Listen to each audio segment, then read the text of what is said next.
Hey, everybody. It's great to see you. This is our fourth My Story. It's hard to Mhm. believe it's been four. Um, I am going to start off on a little bit of a somber note, and I hate to do this, but I just have to.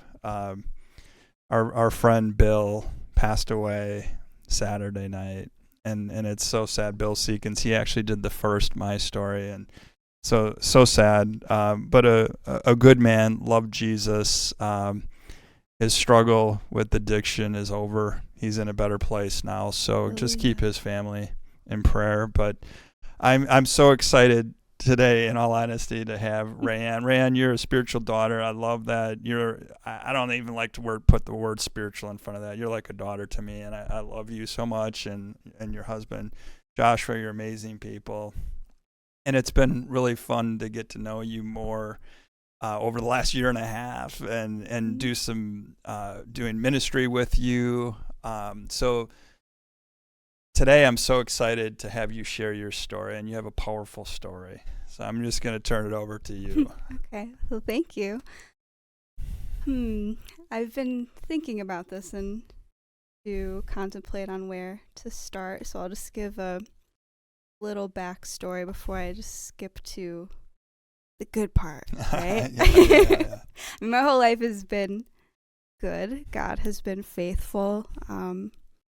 I grew up in a home with both my parents, and they were a little younger when they had me, so sometimes they were having to just work a lot, and they worked really hard, and I watched them kind of grow up as I was growing up. And now they are doing really great, and they're still married, and they have a beautiful home, and my brother is 17 now, and yeah, so it was just really cool. But there were some times where I would be, with babysitters or with my grandparents, and my Mima is a strong woman of God. So when I was growing up, she would always be playing Christian music in the car, some of my favorite songs. And there's this picture I want everyone to keep as they're listening in their mind, because it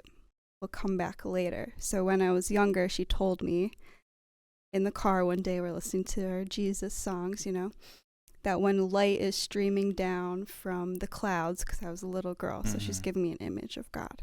So when light is streaming down and you see those rays of light, that's God shining down on you. Wow.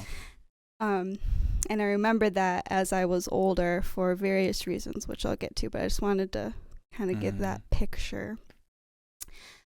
So as I was growing up, I would pray with my dad a lot of the time at nighttime. That was our special time as he was tucking me in. He would always read to me. He was reading me Bible stories and teaching me how to pray, and asking for blessings over everyone in our lives. So just pray for everybody, my dogs, my fish, my aunts, my uncles, everybody. I love it. Everybody got a prayer.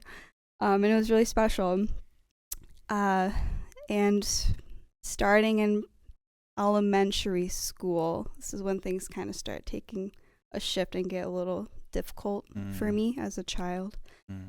I had experienced a lot of bullying at school. A lot of the kids were just really unkind to me, and I was an open enrollment student in our district, which is a nicer district that now my parents live in. Okay. And they're in that area, but at the time we lived outside of the district, and I wasn't kind of growing up the same as some of those kids, so I didn't wear a lot of the same clothes that they had, the shoes, their fun little whatever things that little girls have, right? All those little things.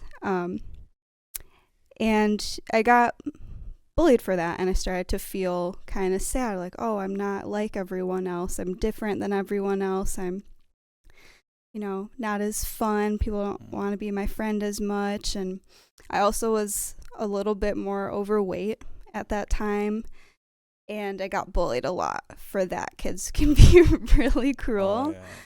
Yeah.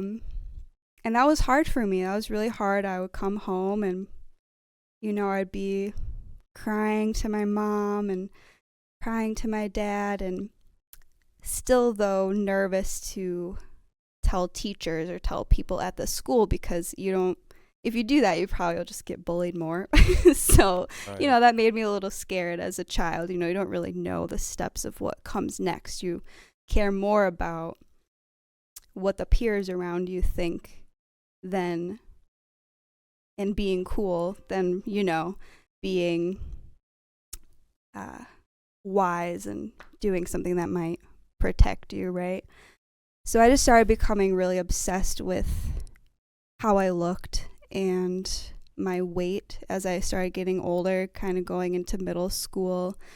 The bullying continued, and I started just becoming very, very overly obsessed with my body, and it was horrible. It was just a constant thing in my mind. I was constantly checking my body in the mirror, constantly, squeezing extra fat on my legs or my stomach or whatever, trying to suck in every time I'm taking a picture, trying to, get my skin cleared up, because then I'm getting stressed, and my skin starts breaking out. Also, hormones are changing, and that's really normal, but it was so horrible for me. It was so hard to have things about myself that I didn't think were acceptable to people around me. And that transitioned in middle school into a really severe eating disorder. So I would be at school, and I wouldn't like to eat a lot at school because I didn't want the other kids to see me eating, because, I'm just this bigger girl that they're making fun of for being fat or whatever, fat, ugly, whatever. So I don't want to eat in front of them, because I don't want them to be like, oh, yeah, that's why you're fat. Right. Just kind of those thoughts of when you're younger, you think that, I think people still do this as adults too. You think that everybody's worried about every single thing you're doing, and that they're going to pay attention to every single thing you're doing, that they're going to judge all of it.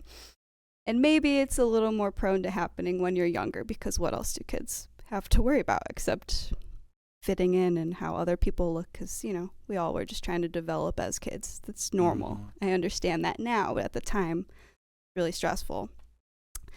So I would not be really eating at school, and I would be going home and starving. Obviously, hadn't eaten all day. You need to eat. Right. You need to eat. If anyone out there, you have these dieting things, you need to eat. Food is a blessing. You need to eat. You have to take care of your body. And I thought I was taking care of my body by trying to lose weight. That's what the correlation was, is if I'm skinny, I'm healthy. But then I'd be so hungry when I get home, I'm binging. I'm eating and eating and eating, and I'm losing control, and I can't get enough because I'm so hungry. And then there's shame that comes from the binging, and it's heavy, and I would get so upset, and I would go right to the scale and weigh myself, because this was a time where I was old enough to be home by myself. I was, younger teenager, older middle schooler. My parents would come home like a couple hours after I'd be home, so I really wasn't home by myself very long. It was long enough for this to take place. And I'd immediately weigh myself, and then I would immediately go to the bathroom and throw up, and then I'd weigh myself again and see, did I lose what I just gained? And it was this vicious cycle every day almost after school. That started when I was about 12 or 13. I ended up getting braces at that time. I was a very active kid. I started being active even at 4 years old. I started dancing. Dance was part of my week, every week. It became part of my day, most days of the week. The older I got, the more I danced. So now imagine this mindset I had while in a leotard and tights in front of a ginormous mirror that spans the whole room, constantly looking at myself, constantly being told to tuck this, tuck that, tuck this. And that's for technical reasons, not because of how I look. But you're checking in the mirror to make sure, am I holding my core? Is my tailbone tucked in? In ballet class, is You have to hold your body a certain way. You're constantly looking at yourself. I was constantly looking at myself, nothing else, just myself, and I was so displeased with what I saw. It was torture. It was torture. So, you know, about 12, 13, I get braces, I get a little taller, I'm dancing a lot more, so I lose some weight. And then I start getting some different attention. You know, middle school boys, right? Some different attention. Oh, you're so pretty, you look so good, you lost all this weight, you don't look the same as you did last year. Now it's this different attention. And it's so disheartening. You think it's good, right? But it's disheartening because it's like, wow, you were so mean to me when I looked like this. And now you're treating me this way, and I'm getting the result that I thought I was going to get. It's like that. This click, like, oh, this worked. So the cycle continues, right? And then, you know, now I'm getting this attention from boys. I liked that attention. I liked feeling loved. I liked feeling beautiful.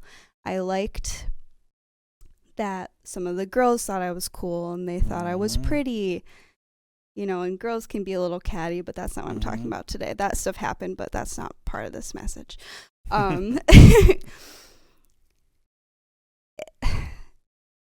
So I was finding this validation from other people, and that felt good, but I still hated myself. And, you know, now I'm getting this attention, so now I'm trying to live up to a standard, so I continue giving that attention. So the eating disorder is continuing, but now I'm also, you know, maybe not being as kind if a funny joke is maybe not a kind joke, or starting to swear and curse because that's what everyone around me is doing, or I'm dressing a certain way, or I'm gossiping, all these different things that made me feel like, okay, I fit in. I am part of these groups. These people accept me.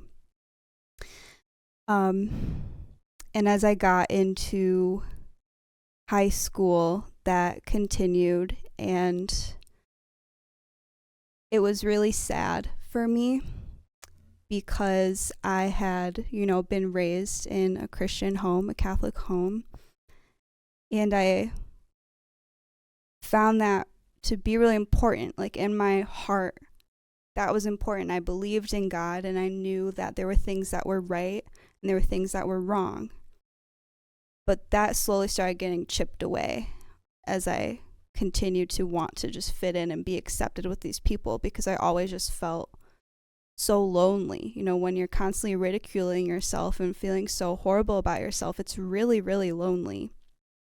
And I just didn't want to feel that. So I did everything to not feel lonely.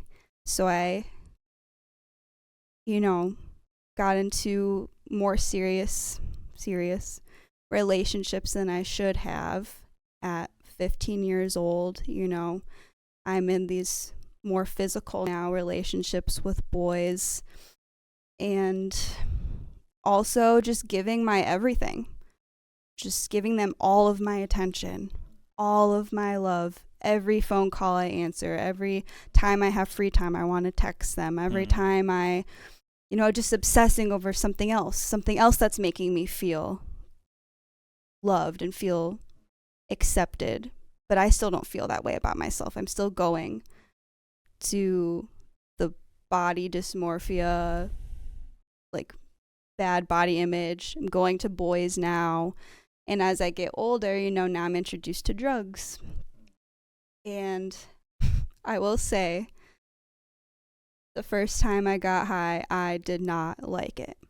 I hated it, actually. It was scary.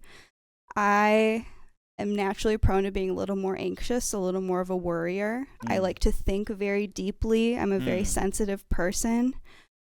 And I used to really be ashamed of that, but now I really enjoy it. It changes how I see everything.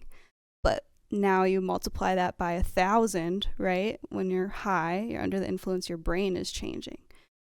I was so scared. I was so scared. And there's all these just really big drops and peaks and all these things when you're high. Like, 1 minute I'd be hysterically laughing over something and having a really fun time, but then I'd be freaking out about something the next. Wow. Because I just couldn't help it. I just was worried and nervous. I knew I was doing something wrong. I was always scared to get caught. I was always scared to get a ticket because it's illegal. I was always scared of what my parents would think if I found out. And I was also scared of like how I looked while I was high. So I was just even more self-conscious. Yet I continued to do the drugs because I realized that a lot of other people around me, my peers, I mean, it's crazy how many kids are just on stuff, because I wasn't hanging out with adults. I was hanging out with kids. They were getting me drugs and we were getting high. We were smoking weed. We were drinking alcohol, and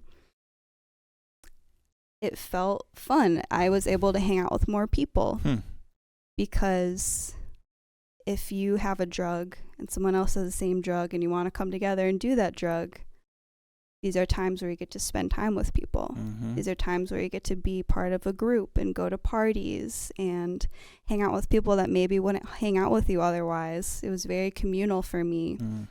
So even though I knew there was a risk every time I took a hit, I might freak out. I might have an anxiety attack and have to go gather myself in the bathroom. I'm still going to do it. That was my thought process, basically. Okay.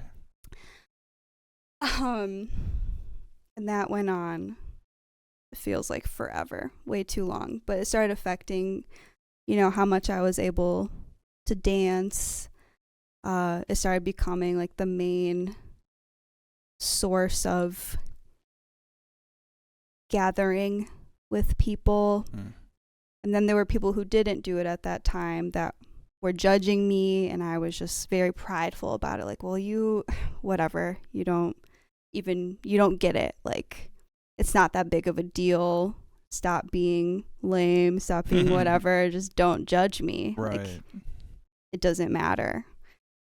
But all that weighed on me, the drugs, the, sexual relations, the giving my all to these boys, and then they break up with me because I was, insecurely attached. I was very, very scared to just be left alone. I always felt so lonely. So like, if, it just wasn't the time for that type of relationship. Right. So these things were happening. I always just felt like I was left alone.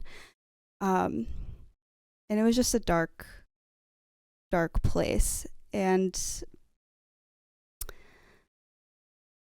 at the same time, though, I was going to church all throughout high school.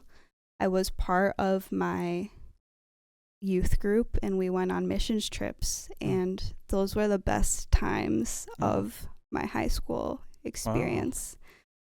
Because I got quality time with my dad, which is really special, because when we were at home, I was always at dance or with a boy or with my friends, and he was at work, and, we just didn't have that the way we did when I was little. So I got quality time with my dad, which was great.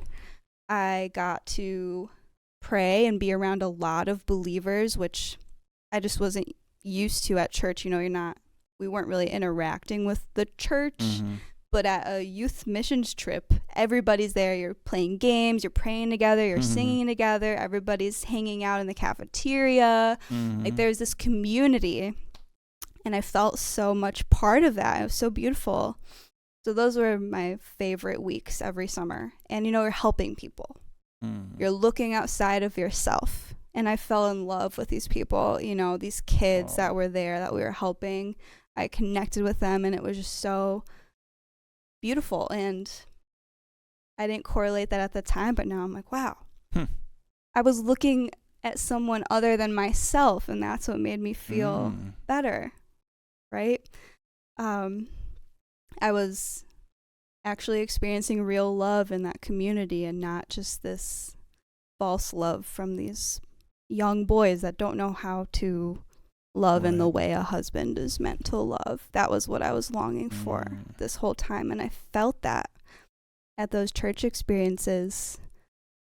But then, things are still happening, and I graduate. I moved to Atlanta. I wanted to do these things on my own. I wanted to keep dancing. I wanted to make it. I wanted to be seen.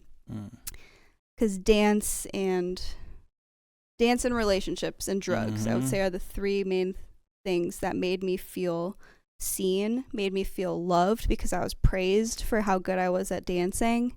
I was on stage, I was under the lights, and I felt good while I was doing it. It was a safe place for me to be myself, to feel seen, to feel heard, to be able to express myself. When in other places, I just didn't feel I could do that. I was scared to do that. And those became the places where I just felt the most comforted, I guess. They became my gods. Drugs, boys, and dance, I guess you could say, were my idols, because that's where I found my identity. Wow. That's where I found my community and all these things. But those things came crashing down. I was so depressed that I just stopped dancing. I was in Atlanta, and I went there because I was like, I'm going to go to school here and I'm going to dance down here because it's a little bit of a bigger city. I can make it down here more than in Wisconsin. That was my thought process. But then I didn't dance. I was in and out of this relationship at the time, and it wasn't a very healthy relationship, and it got pretty bad while we were down there. We were both just very codependent on each other. You could tell that we were putting too much of our expectations for love and for fulfillment that only God can give you in each other. And I think a lot of young relationships are like that. And it can get pretty toxic. So that was making me more depressed. That was really hard. I was losing a lot of weight. I was, looking at pictures as I was thinking about doing this and just reflecting. I was so thin. I was so frail, so sick, and I was just always high, out of my mind. I felt like no matter how hard I worked, I was always broke. So I was spending all my money on these drugs. I was spending my money on this person I was dating, and vice versa. That's just kind of like what we were doing. We weren't being wise, with our funds. We were trying to be adults, but we were still acting like kids. We didn't know what we were doing. So that relationship kind of just went like super downhill, which was sad because I was with him for a while, but it just was not healthy. It got pretty scary how sick we both were, how depressed we both were. We started doing different drugs, drinking more, and it just was not good. It wasn't dancing anymore. And then, now I'm alone in this city, and it was horrible. However, I was starting to cry out to God because I wasn't going to church anymore. I wasn't in a youth group, obviously. I'd graduated. Wasn't doing any type of missionary work anymore, and I didn't know what to do. I was crying out to God, and I just felt like he couldn't hear me. I just felt like I couldn't hear him, and I felt so alone. More alone than I'd ever felt, ever. And I remember there was a couple times where I would be waitressing, because that's what I was mainly doing, and tables that I was serving, they would ask me, oh, can I pray for you? Is there anything I can pray for you for? Yeah. And I would just break down, because I'm like, oh my gosh, like I've been wanting to pray. I need it. I recognize I needed that. Or I remember one time I got to my car and there was this pamphlet in my windshield that said, I see you. Wow. And on the inside, it was this cartoon depiction of the gospel and Jesus seeing all of us. And I didn't really read it. I was kind of creeped out because, like, oh my gosh, like, who put this here? Who's watching me? Right. I thought like someone Got it.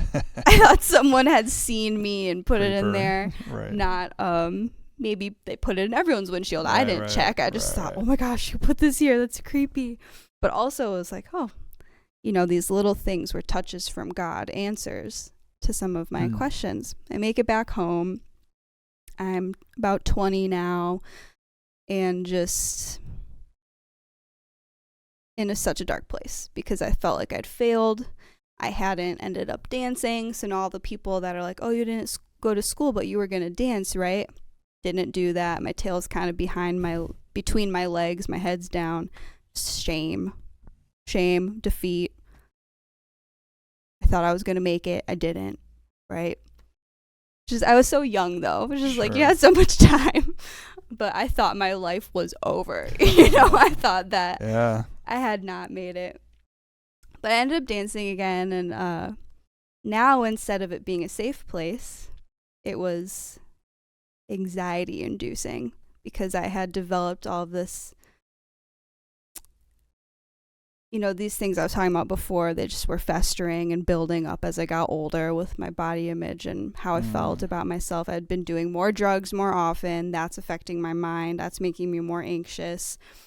Then I'm coming out of this codependent relationship. That's making me more depressed, more anxious, a little bit more kind of worried and whatnot. So I remember dance was not as fun for me. I also wasn't as good anymore because I had been not dancing for a few years. So I was like, wow, I really lost it. I thought I was so good. I'm not. Wow. It was very humbling. Wow. I was not as good as I thought I was. Wow. But I still had these opportunities to dance with these people who offered me opportunities, and I appreciated them for that. Sure. However, I remember running out of the room sometimes because I was so anxious. I was so worried about how bad I was. I was so worried about how I looked that there's no room for me to even be good because I was too in my head. Wow. There wasn't even any room for me to figure out the choreography because I was so worried about how I looked. It was so bad. Dance had become something totally different. So I kind of resorted to one style of freestyling, which was a little more provocative in nature, and I was dancing for some artists at Summerfest, at Pride Fest, at like different festivals around the city and Milwaukee Fashion Week and stuff like that. And it was more of like this promiscuous type of dancing. And I remember even one of my friends from dance, one time I tried to not dance like that at a show and just have fun, the way dance used to be. And he was like, yeah, you should just like stick to, like dancing sexy because you're really good at that. It was such a slap in the face. I was like, oh my gosh, that's so mean. Like, I tried to like hop around and have fun one time. And you're like, no, just be the sex object, girl. Oh my gosh. Just be the sexy girl. The fly girl, right? Yeah. Yes. But, that made me really feel like this is all people see me as. They just see me as this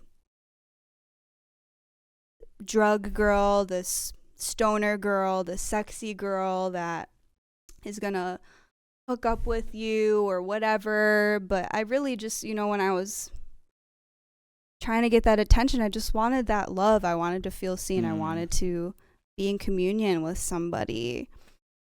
And I would just give my all to these people. I'd give my all on stage to the audience. Not even just in these relationships, right? And people just viewed me in a way that I didn't think that's how they were viewing me. I thought they were praising me, but it just felt like they're probably actually just judging me or viewing me in a way that isn't really praise. That was hard. And around that time, I was, around that time where I was dancing, I just was so fed up, and I came home one night because I had been at rehearsal and my hip was really bothering me. I could do every single move in the routine except for one really simple go from turning this way to turn that way on the floor. It hurt so bad. Wow. I couldn't do it. It's just like, oh my gosh, we have a show next weekend. I can't be hurt. I need to be at the show. This was me trying to make it as a dancer. I couldn't be hurt. It was so frustrating. And I get home. I'm so upset. 'Cause, oh my gosh, this one stupid move that isn't even hard. Why does it hurt me so bad? It hurts so bad. And I got so fed up. And I got home. And I slammed my door and I stomped into my room and I was crying and I was upset. I go into the corner of my room and I just cried out to God and I said, Lord, I know that you can do this. I know that you can heal my hip. Wow. I know you don't have to. You probably don't want to because I've not been good. I've been so horrible to you. I've been denying you. I haven't been going to church. I do all these things that you told me I'm not supposed to do, that my dad told me I wasn't supposed to do if I'm following God. But I know you can. So if you want to, even a little bit, like, can you please, I just want to dance. I just want to dance. That's all I wanted. Wow. It's like, please, God, I just want to dance. And then I'm going to try to, like, make the noise into my mic. It felt like it was right here. And I heard this. Can you hear that? Yeah. Wow. 3 little knocks. It sounded tiny. Just like there was a tiny little door in my ear. This knock. I freaked out. I look over and then my attention I feel like my head just got moved to look at my pillow. And in front of my pillow is this earring I had lost. I promise. I don't know which camera is on me right now. I promise that earring was not there before. Wow. This knock. Wow. That earring was not there. I didn't just have earrings on my bed. I take my earrings out when I go to sleep. It was not there. So then I'm in this weird state of mind and I go grab the earring. I'm like, oh, I lost this earring. Not even thinking, oh, how'd that earring get there? But it's just this weird, flow state of something. Go over to my jewelry box. I'm digging through it. I'm like, where's the pair? Where's the match to this earring? Don't find it. But at the bottom is this dancer pendant from a necklace that I got from my first recital. Like, that's weird. Go to the next drawer where I know there's some more jewelry, right? I open the drawer. I'm going through it. Can't find the earring. At the bottom of that jewelry box is another dancer pendant from a different necklace I got as a gift.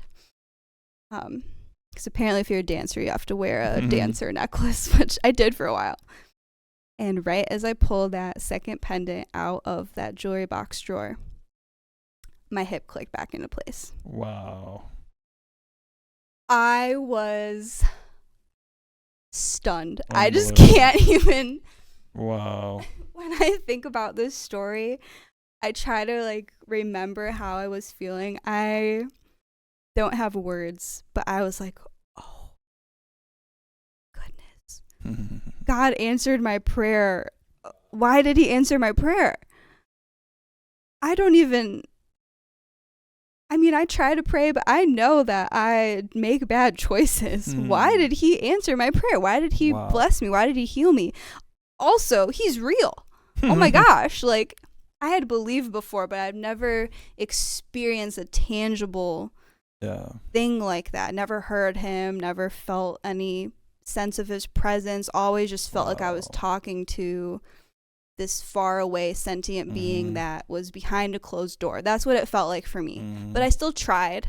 But this was the first time I had experienced God himself and experienced an answer to a prayer. I was like, oh my Lord, that's crazy. That was crazy. And just for context, I have, like, my joints on my hips don't always line up with the bone or whatever. I don't know how to explain it, but I know that my hips pop out because I feel it happen sometimes, and they just kind of do it on their own. So for it to physically happen to me, just like in that moment, to pop back in without me going to the chiropractor, I knew that it was Jesus Christ. Wow. So cool. So from there, go right back to dancing, keep doing drugs, still in these, I'm not in the same relationship, but I'm still kind of in and out of the same type of codependent relationships where I'm just, like, idolizing these boys, these guys, right? But I start to notice as I'm at these parties, I was smoking, drinking, I was doing Molly, I was doing cocaine, I was doing ecstasy, like there a handful of drugs, a plethora, if you will, of drugs, right? In these places, at these parties. And just knowing this is bad. Like I knew before, but now I really knew because I knew God was there. I knew he was real and that he saw me because he saw me in my room when he answered my prayer. Yeah. So now I knew he saw me and all the things I was doing, and he saw all the things my friends were doing. And I was like, oh, shoot. God, I'm so sorry. Wow. It felt so dark. I could tangibly sense how dark these places were that I was in. How much darkness was over me and over my friends, who also were all so depressed and so full of anxiety and so much yearning for love. I could tell that's where we all were, and we were looking in the wrong places. We didn't know a lot about each other. We just got high together.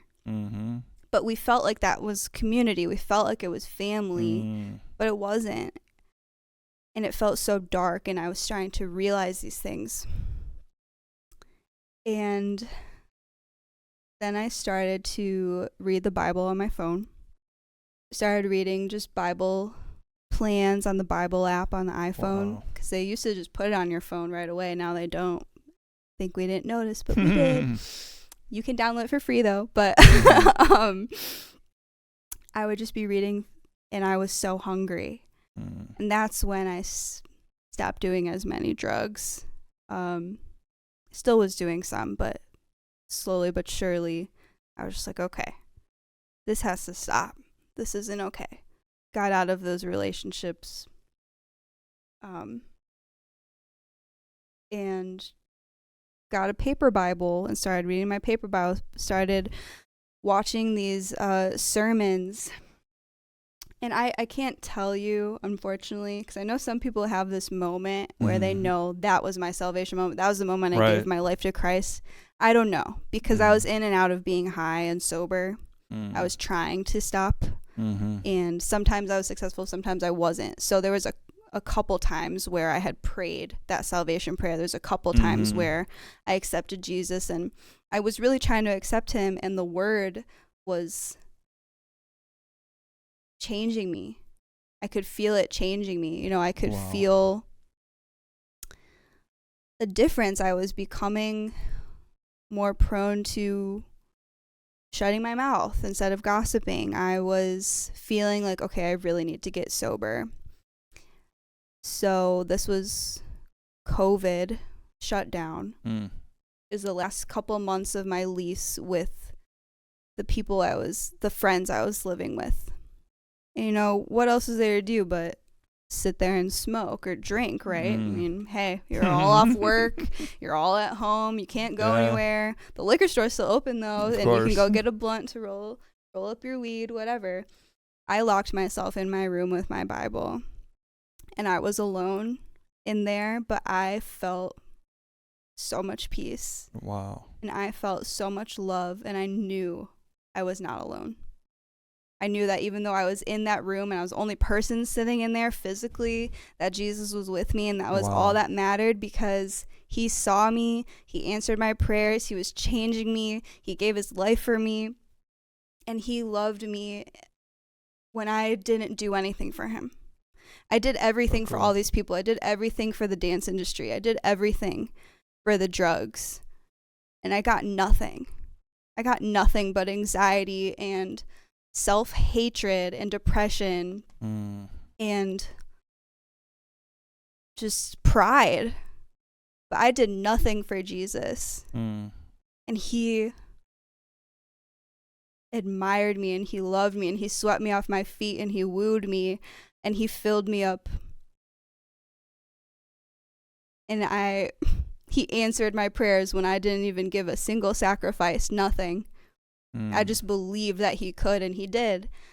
And then I started changing, and then I started responding. But, you know, I wasn't going to church at this time. I wasn't tithing or anything like that, which, you know, we are doing now. We're in community, and, you know, we're doing all the things, right? But that's not what I was doing when I came to Jesus. I just was sitting with him.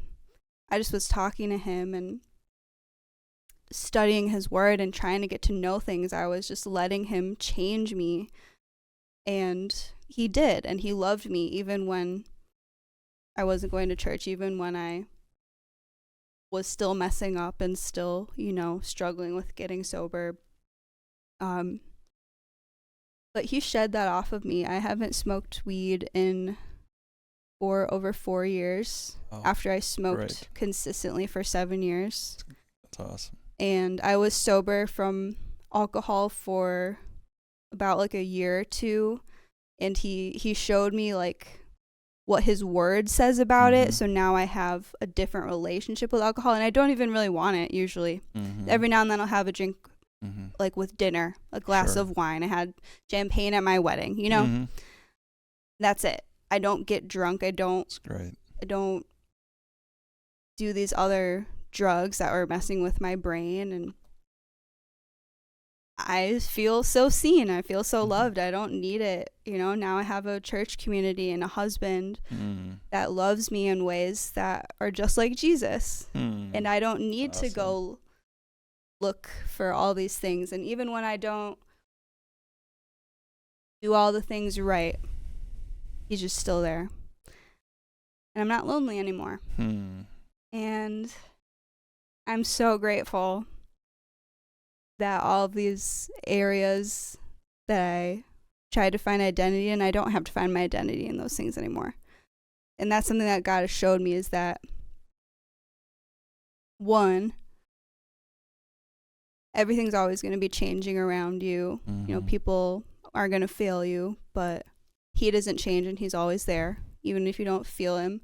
And two, that no matter how dark it gets, he's the light that's always shining down on you. And he was shining his light down on me in these dark places where you wouldn't think any light could get in, right? You think it would be all dark. It wasn't. He was there, and it just took me acknowledging it to realize, oh my gosh, she's been there through everything I've been through. All the bullying, all the bad relationships, all of the body image issues, all of the eating disorder issues. He was there through all of it. And it broke his heart, and he wanted to heal my heart because I was brokenhearted. He was near to me that whole time. His light was there the whole time. I couldn't tell, though, because I didn't believe. I didn't believe that he was there. And now, if there's ever anything dark, I know that I'm not facing it alone. And that is the biggest difference in my life. It's not that I don't get anxious sometimes, because I do. I don't have anxiety attacks the way I used to. Yeah. Praise God. I don't dissociate and think I'm going to die anymore. Praise God. Good to know. Because it can be really scary. Sometimes I worry, right? Get a little anxious in that way. Get a little sad about things that are really sad. But I'm not alone in it anymore. So I'm okay. So, yeah. that's so powerful. It's a lot. It's so powerful. What is... So 4 years ago, you really pressed into God in your personal life. And I always say, we use this big religious term in Christianity. It's called sanctification, which is this process of becoming more like Jesus. And, this process is an ongoing thing. But what has been your biggest challenge in the last 4 years, now that you've really... Sounds, from obviously you fully surrendered your life to Christ. I don't know if you did that 4 years ago or 3 years ago, whatever that process. Somewhere in there, probably about 3 or 4 years ago, though. Yeah. But what has been the biggest challenge for you as a Christian, a Christ follower, since then?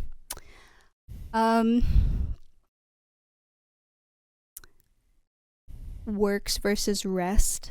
That's been a huge theme in my walk with God, is that I don't need to earn his love. So when I first was coming to Christ, if I didn't get to read my Bible that day, or if I messed up in X, Y, or Z way, right? We all have our things. Mm-hmm. We're all human and we sin. I would feel so much shame and guilt, and it would scare me. And I remember when I first was engaged to Joshua, that I was having these dreams that he was leaving me, that he was going to break off the engagement, all these types of things, because I had done something that made him upset. And I was just like, why am I having these dreams? Like, that's not what a relationship is like at all. Like, we're in a very healthy relationship and we're going to get married. And the Lord showed me that it was like he was speaking to me, because it was after months of this and I hadn't really asked God. Asked God, and he was like, this is how you feel about me. You think that if you don't do all of the right things all of the time, or if you mess up in this way or that way, and what you think I want, not maybe necessarily what I want, but what you think is right, you know, in a religious way, that I will not fulfill my promise to you, that you will lose your salvation, and that you will not meet me in the air when I come. Wow. And he showed me that that's how I felt. And I think that came from, you know, not wanting to disappoint my parents when I was little and disappointing them, right? Because I ultimately did these things, and I've had a lot of healing conversations with my parents since then, and it's water under the bridge. I didn't know. I thought they were holding these things over me, like, oh, she was so this, that. No, it's water under the bridge. They love me. They never stopped loving me because I was doing the drugs, because I was in these horrible situations, because I was doing all these things with dance that they had no idea that's where it was going to go when they signed me up for ballet. They didn't think that's what I was going to do. They never stopped loving me. I didn't have to earn their love. I never lost their love. And the same with Jesus. He had to show me, no, I can't lose his love.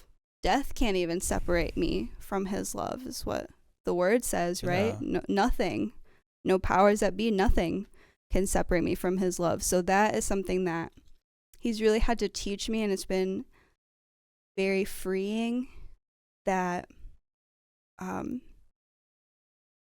his grace covers me when I am not perfect, right? Because I always wanted to be this perfect girl. I wanted to look perfect. I wanted to be perfect so people would accept me. I wanted to be cool. I wanted to be all these things. He meets me where I am, and he loves me, and he does a work in me to change me. When I try to do it, I don't succeed as well as easily, right? So that is what I would say is the works versus the rest, and trusting him and trusting his grace, and that he will be faithful to see all of it to completion in me. One more question, and this is something that,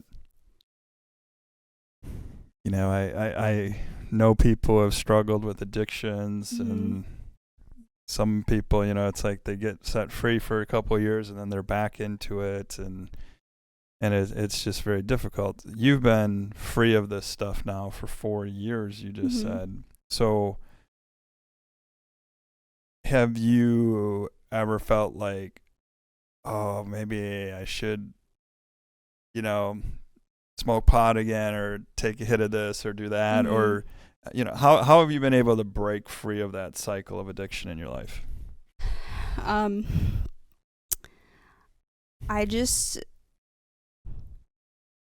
didn't know if I was going to tell this story or not. I have one more story, and I'll tell it quickly. Because I don't know what time we're at. Don't worry about it. Okay. You got all the time in the world. So this was after I had already come to understand from Jesus and from dreams I was having while I was, you know, on this journey of being sober, that I needed to be sober. Especially considering how my brain, what my brain defaults to, which is just to think very deeply about things. When I'm on drugs, it's very scary because I'm thinking so deeply in a different way, and there's all these other stimulants and things happening that make it too stressful for me. I don't need the drugs to think like Got it, that. got it. I do it by myself. Like, he made my brain that Yeah. way. So I already understood this, right? I was up to do this photography exhibition gallery thing for one of my mentors. It didn't end up happening because everything shut down. This was 2020. So it was right before the COVID shutdown here. Yeah. And this was January. I remember it was the second week of January because I have a picture from that day. I'll never forget this day. And my friend told me that she was going to do acid that night because I was just going to hang out with her and then go home. And she had told me ahead of time already, like, I'm going to drop acid tonight and I'm going to trip. And I'd only tripped one other time on mushrooms, and the beginning of that trip was very terrifying. The rest of it was fine. Whatever. I'm not going to lie. It, was whatever. But the beginning of that was really scary. I remember I passed out. I thought I was dead. All these things. Wow. I get That's stressed intense. out when I do drugs. That's intense. It's scary. So I always told myself, there's all these things. I would always say, Right. I'm never going to do that. I'm never going to do that. I thought that about cocaine. First I thought about weed. I thought about cocaine. I thought about cigarettes. All the things. I'm never going to do that. I'm never going to do acid. And then, this little voice, this thought in my head, well, maybe if I trip, it'll open my mind and I'll get more ideas for this photography gallery I'm going to do. No. But I still did it. But I dropped the acid. It wasn't even really a lot, I guess. I don't really remember the dosages or whatever, but I know it wasn't even a lot. And I'm tripping and I'm thinking so deep. But I'm thinking all these things I already knew. I was like, I need to stop smoking cigarettes. I already knew that. I need to be sober. I already knew that. While you're on drugs. While I'm on drugs. I need to do this type of lighting and this type of thing for the photo shoot. The photo shoot was already done. I had already taken all the pictures and they were done. Oh, no. From what I remember, I think. Yeah, no, I believe this. All the ideas were there. There's nothing new. Right. It was all things that God had already shown me. Wow. And I was like, yeah, need to be sober. You're up all night when you're doing a lot of these types of drugs. They're really stimulating. So it's like 9:30 a.m. at this point. The trip has pretty much worn off because we did it fairly early the night before. So, I'm not tripping anymore. I'm super tired.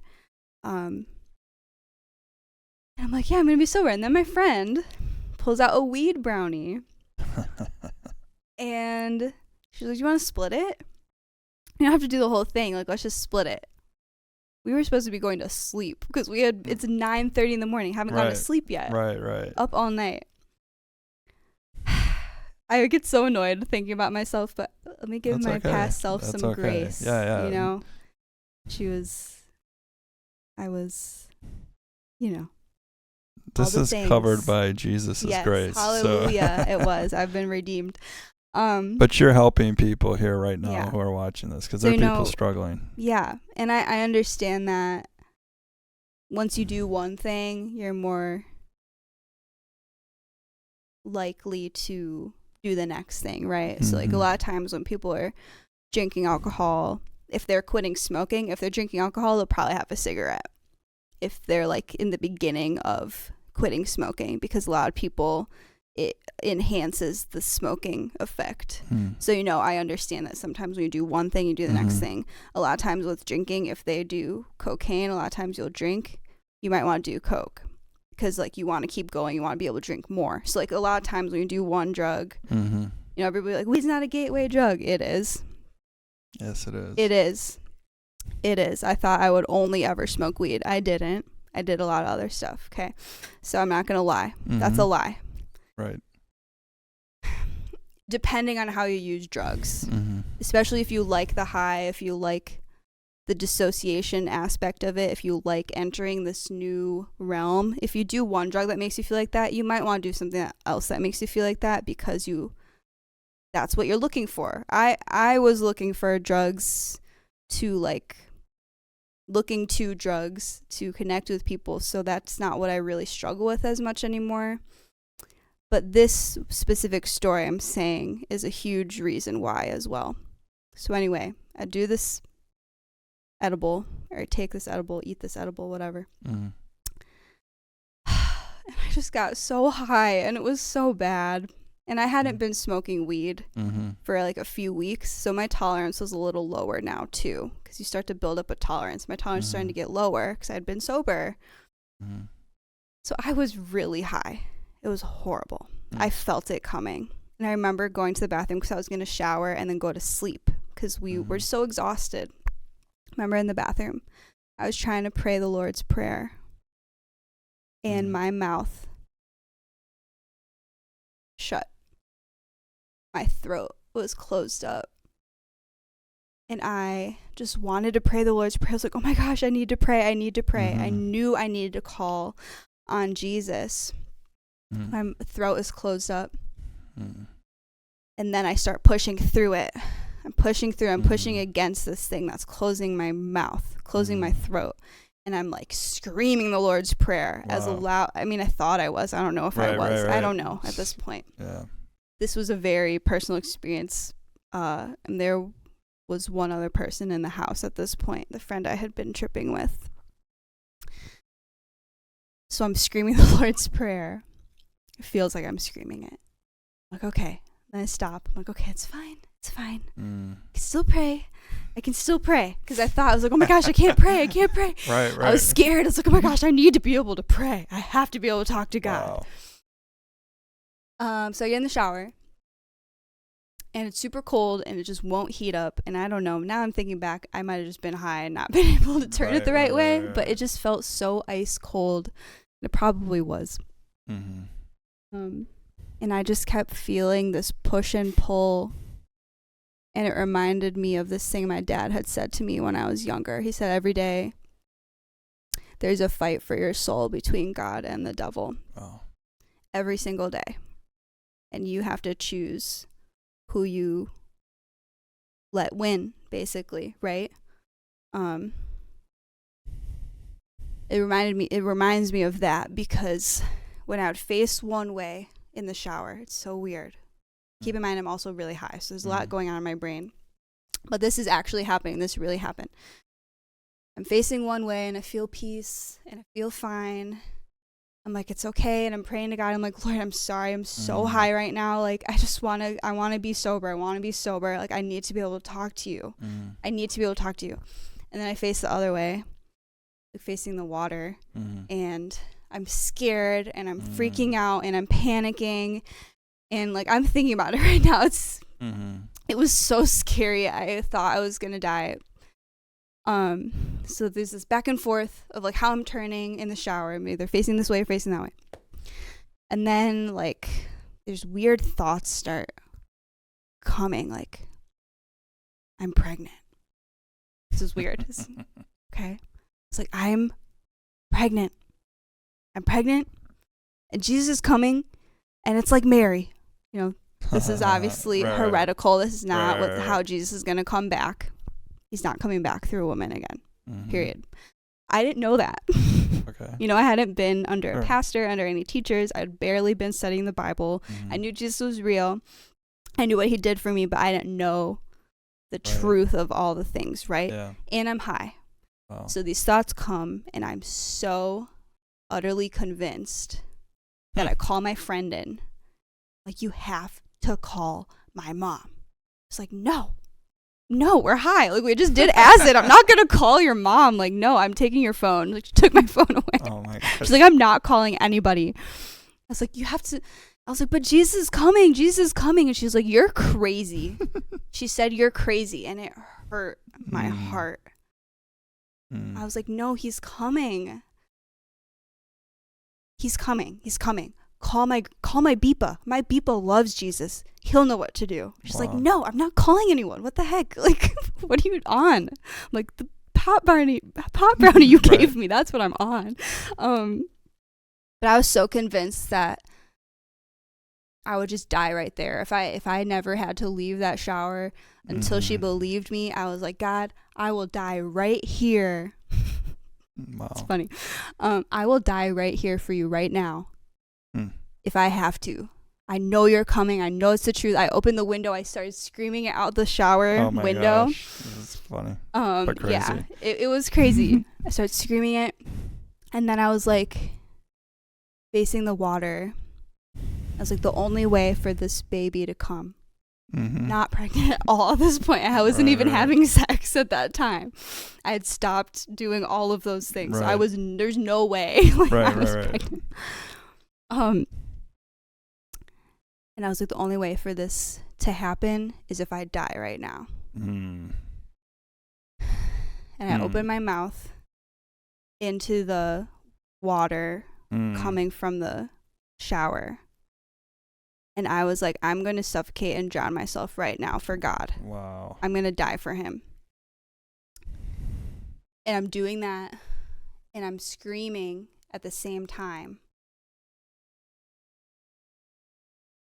It's so eerie to think about, isn't it? This is a really scary thing.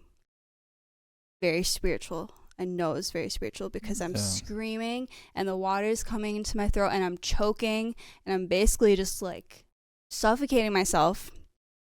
And I feel this push from my back, like in my stomach, but also from behind me forward. And I lurch forward and I shut the water off.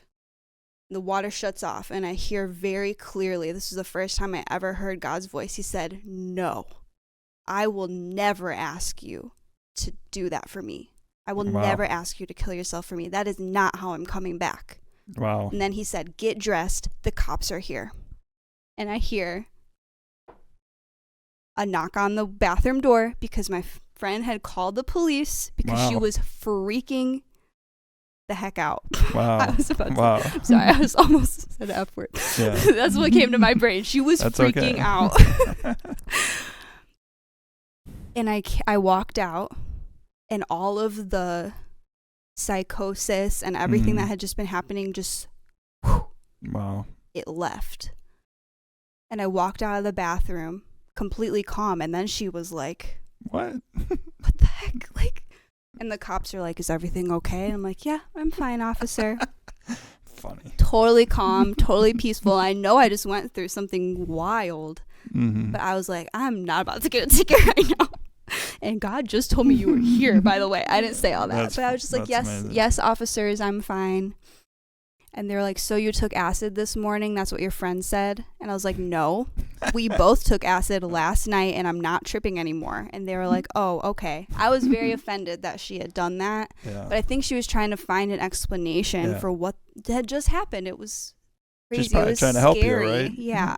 And I know she was probably so scared. I'm like, what in the world? And we've talked since then and we've kind of talked about it too. I was so apologetic because I was like, I'm really sorry. That was probably so terrifying to see me acting like that. I really felt like I was overcome by a demonic force when I did those drugs. I could feel it and it felt like that push and pull, that fight back and forth for me, for my life. I was ready to die. And I was being lied to about what God wanted from me. Exactly. And he had to very clearly tell me no. So from then on, I have not done a drug. Praise God. I have not smoked. I know that it can allow demonic forces into your mind. And we already have to battle those without drugs. Don't make it worse. Exactly. And that doesn't obviously happen to everybody in that way, but I know people have bad trips. I know people have bad highs. I know people become aggressive and angry and full of depression when they drink. Like, these things happen because there's bad forces behind those substances. So I understand that, and I had to experience that because otherwise I feel like it could have definitely been this... I'll just go back for a little. Oh, I didn't smoke for 2 years, 3 years, but I can. You know, I'm being honest with myself. God did that for me because I can be weak in those areas. And now I will never. It was so terrifying. It was so horrible. And he just really reminded me, like, you never actually liked it. Mm-hmm. You always were so scared from the first time you smoked weed to the last time you took an edible. And nothing you learned was anything new. Nothing I learned was anything new. It was all things God had already shown me. I didn't need the drugs to learn those things about him. And taking the drugs made me believe things that were lies about him. So all that to say is that broke it off of me. And since then, yeah, there are thoughts that come or have come where I'm like, man,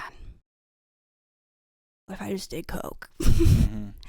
But then I'm like, I take that thought captive and Amen. I say, no way, no freaking way. Like, Amen. I know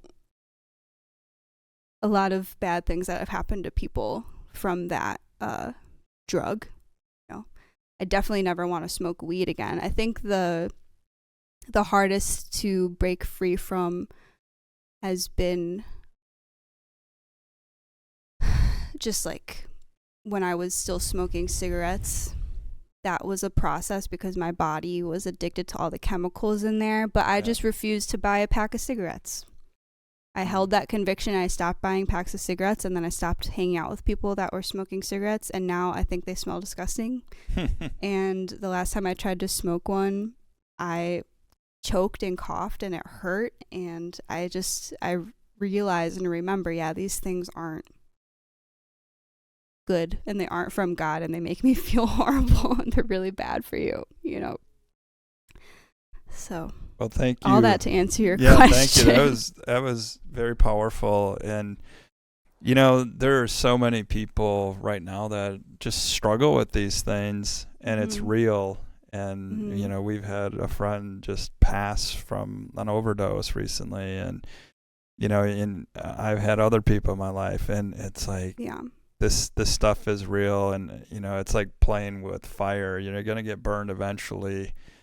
You know, most people that I know, and I'm not here to judge people, but I am just here to most people I know that continue to do drugs as they get older, many of them end up dying, right? I mean, it's just at some point, you know, today they're lacing things with fentanyl.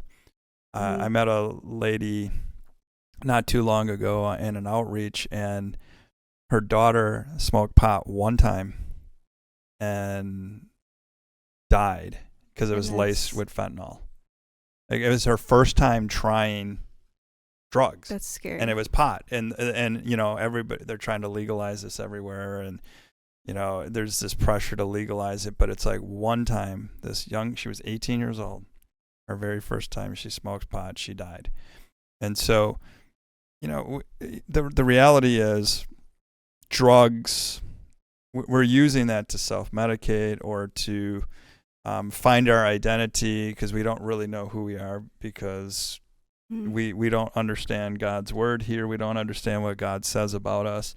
But you found out by getting into God's word, that's kind of the interesting part. Yeah. You found out who your identity was through reading the word. Yes. And really, you know, having that relationship with Jesus. And that's really the only way you're going to be able to overcome these addictions in your life. It's really to really get into God's word, find out who he says you are, and then he'll set you free. Yeah. As you're in his word, your mind begins to change as you begin to pray to him. He answers your prayers. That was so cool to hear those things. So thank you so much again for sharing that. Yeah. Next time, we're going to have another powerful testimony.